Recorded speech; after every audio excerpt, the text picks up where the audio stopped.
This channel does not promote any violent, harmful, or illegal activities. All content provided by this channel is meant for an educational purpose only. অযোগ্যদের নাম প্রকাশ না করে SSC শিক্ষাকর্মী নিয়োগ প্রক্রিয়া কাল থেকেই শুরু হয়ে যাচ্ছে। এসএসসি শিক্ষাকর্মী নিয়োগের প্রক্রিয়া যোগ্য চাকরিহারাদের সঙ্গেই নতুনরাও আবেদন করতে পারবেন, কিন্তু এখনো পর্যন্ত অযোগ্য শিক্ষাকর্মীদের তালিকা প্রকাশ করলো না এসএসসি। শিক্ষাকর্মী নিয়োগ পরীক্ষাতেও কি আবেদন করবেন অযোগ্যরা? ফের কি কলুষিত হবে এসএসসি নিয়োগ প্রক্রিয়া? উঠছে সেই প্রশ্ন। এই পরীক্ষার বাস্তবতা কতটা আছে, বা পরীক্ষা আদৌ হবে কিনা, বা পরীক্ষায় সবাই কিভাবে অংশগ্রহণ করবে? যদি টেন্টেড লিস্ট যদি সরকার নাই দেয় গ্রুপ সিডি, তাহলে এই পরীক্ষা কিভাবে সম্ভব?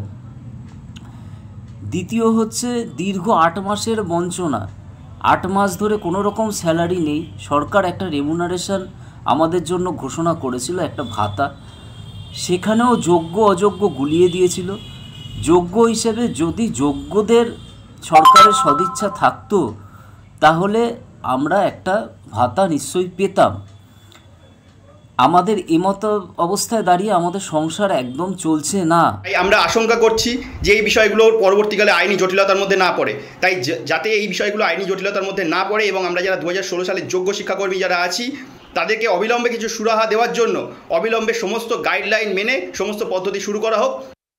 মঙ্গলবার থেকে বিএলওরা এসআইআর এর জন্য বাড়ি বাড়ি যাবেন, কিন্তু এর মধ্যে আবার ভুতুরে ভোটারের হদিশ পাওয়া যাচ্ছে পানিহাটিতে।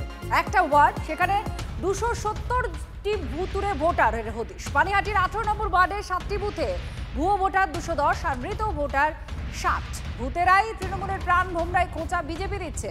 ভোটার লিস্টে বেরোজল কমিশনকেই দায়ী করেছে তৃণমূল কংগ্রেস। যারা ওই বুথে নেই, আর মৃত ভোটার, ভুয়ো ভোটার, ডাবল ভোটার শিফট করে অন্য জায়গায় চলে গেছে, তারা অন্য এলাকায় ভোট দিচ্ছে, তারপরেও ওদের ভোটার কার্ডগুলো এই এলাকায় রয়ে গেছে। কতজন ভোটার রয়েছে, কটা বুথ রয়েছে পানিহাটি? আমি আনুমানিক বলতে পারি যে সারা পানিহাটি জুড়ে কমপক্ষে 10,000 ভোটারের নাম তো বাদ যাবেই যাবে।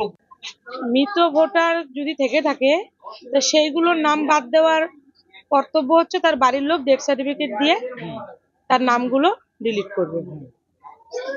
আর বাকি যদি বিজেপির কাছে কিছু প্রমাণ থাকে সেটা নির্বাচন কমিশনের কাছে দেখা। ভোটের নাম তো আমি তুলি না, আর ভোটার লিস্টও আমি তৈরি করি না, ওদের নির্বাচন কমিশন তৈরি করে। নির্বাচন কমিশনকে বলুক, আমাকে বলে কি হবে? করিমপুরে তৃণমূল বিধায়কের নামে এলাকায় পোস্টার পড়েছে। তৃণমূল বিধায়ক বিমলেন্দু সিংহ রায়ের বিরুদ্ধে জায়গায় জায়গায় পোস্টার। এলাকার উন্নয়নের কাজই করেন না বিধায়ক, এমন অভিযোগ রয়েছে পোস্টারে। বিধায়কের কাজে পরিবার হস্তক্ষেপ করে লেখা রয়েছে পোস্টারে। চক্রান্ত করা হচ্ছে, যথাস্থানে জানাবেন বলছেন তৃণমূল বিধায়ক বিমলেন্দু সিংহ রায়। সঠিক সময় তাদের মুখোশ খুলে দেবেন এই দাবি তার।